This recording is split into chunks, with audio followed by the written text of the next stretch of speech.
JJ McCarthy has just declared for the NFL draft, and I gotta say, I'm a little surprised. Not that he's not talented, not that he can't be successful and find success in the NFL, but for me, personally, I think he could have used another year in college, especially with signs pointing that Jim Harbaugh will likely stay, even if he had left. I really just think another year in college, another year at Michigan would have been best for him. And now with Blake Corum also making it known that he'll be declaring for the draft and moving on to the NFL, this kind of leaves Michigan in an interesting place. Um, Considering how many pieces Ohio State is bringing back, they're bringing back all the key pieces, especially on defense. But all the key pieces and the addition of Will Howard, except Marvin Harrison Jr., who is going to be maybe the top pick, but definitely a top 3 pick. Assuming that the top 2 picks are quarterbacks. But that aside, let's just speak to JJ McCarthy's side for now. Is he good? Yes. Is he athletic enough and mobile enough? Yes. But his style at the moment, just based off what we've seen the past couple, I don't want to say past couple weeks, past couple games, suits the college game better, suits the college game more. And he had a luxury of having one of the more physical and physically imposing offensive lines at Michigan, while also being able to rely on one of the top defenses in the nation. So that's not to say you can't find success somewhere else in the NFL, but in terms of a pure drop back mechanics and pocket presence, again, for me, he could have really benefited from one more year in the NFL. And even if Jim Harbaugh had left, who knows who goes with him, who doesn't go with him. But it's likely that even if they had to, let's just, worst case scenario, they bring in a whole new staff. Pardon me. The worst case scenario, they have to bring in a whole new staff. No, it's not too likely that things would have been drastically different in terms of what would have been asked for him. Right? The staff would have known, the staff would have seen what we see, that what was asked of him, just from a pure quarterback standpoint, was at times limited. I think that's fair to say. So regardless of who was going to be the play caller or offensive coordinator or quarterbacks coach, coming back to Michigan and just opening up the playbook options within whatever offense was going to be run, I think would have suited him better to have a better chance of finding success at the next level. Now, that being said, he's declared for the draft, and hard to see a team that won't take a chance on him, especially with everything that we've seen this past year in the NFL. A lot of teams are seeing the need to be 2-3 quarterbacks deep because of the increase of injuries that have happened. And so, what are some of the best aspects of JJ McCarthy?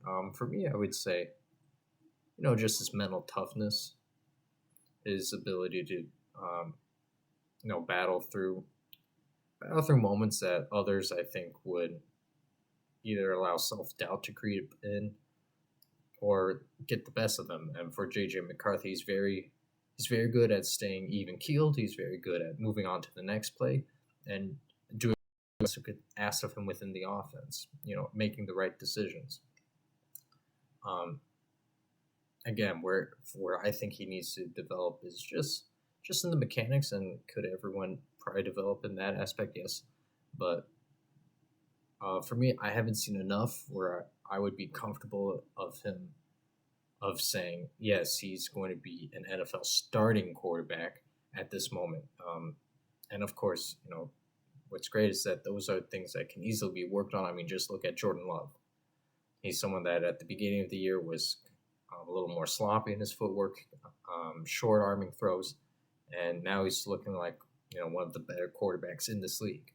So again, that's not to say that he won't be able to be a starting caliber quarterback. Just at the moment, I'm saying, at the moment, there's definitely areas to improve on. And what's great is that he's clearly betting on himself. Michigan Wolverines, they said, they had the slogan bet, with everything that was going on. Now he truly is going to bet on himself. And so what will we see from him, and who would be willing to take a chance on him? I think you're still going to get the same, hard worker and the same guy who takes his moments as they come, who will try to not let the moment get too big for him. And for teams, you almost want to see, like, in a later round, you'd almost want to see like a Cleveland Browns team take a chance on him. Now, Michigan fans aren't going to want to hear that, but, this is assuming it seems that Joe Flacco would want to come back, at least for now. He had that run of success regular season. Didn't look great against the Houston Texans, but being drafted by the Cleveland Browns and learning from Joe Flacco, maybe sitting here, a scenario like that would, I think, be what's best for J.J. McCarthy, and that would be fun to watch. Two different style quarterbacks at this point in their careers completely. Joe Flacco, you almost want to say closer to like a Brett Favre gunslinger than not, but learning from Joe Flacco how to be a pro, how to prepare, and his regimen, his routine, I think something like that would be a great environment for J.J. McCarthy. But this is a stacked quarterback draft class in the NFL this year. So would it be surprising to see him be 5th or 6th off the board? Even that might be pushing it. Not a knock on him, but just there are a lot of great quarterbacks in this draft class. A lot of it will probably come down to how interviews go and how team interactions with him go, building up to draft day. But I definitely don't think I don't foresee a team drafting him in the first round. But I mean, we've seen far less deserving players, in my opinion, get the nod just because they are a quarterback. So would it be all that shocking to see a team take a chance on him if they really like what they see and how the initial conversations go? No, it wouldn't be totally shocking, but for the moment, there's not just quarterbacks, but 2 great offensive linemen. You have Marvin Harrison Jr. I definitely don't see him going in the first round, but look at him to be a sleeper in the later rounds. I hope he gets to a situation where he can sit out a year, learn from a veteran, and then make the most of his chances when they do come.